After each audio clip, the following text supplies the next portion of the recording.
Bonjour à toutes et à tous, on se retrouve pour une vidéo vlog, là on va vous parler des techniques qu'on va utiliser, des postes qu'on va aborder, enfin plein de petites astuces pour réussir votre ouverture.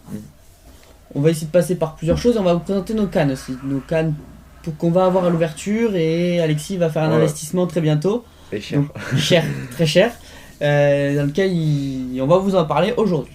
Donc pour commencer, on commence par quoi? Les potes. Les spots? Allez, les spots, je pense que c'est ce qui intéresse le plus de monde.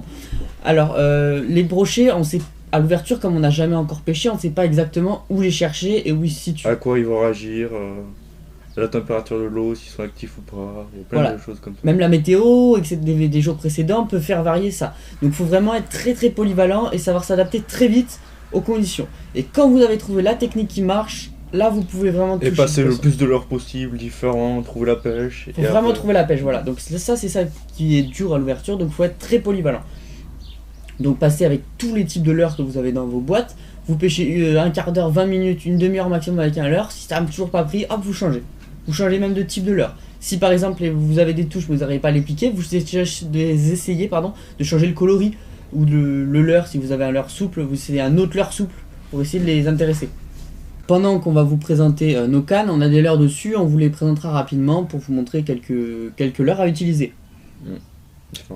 Donc après, on a souvent des questions aussi sur les bas de ligne. Donc j'ai fait une vidéo sur les bas de ligne, mais là on va vous rappeler un peu nos bas de ligne. Donc en général, on met une longueur de canne de fluoro entre, ça dépend des cannes.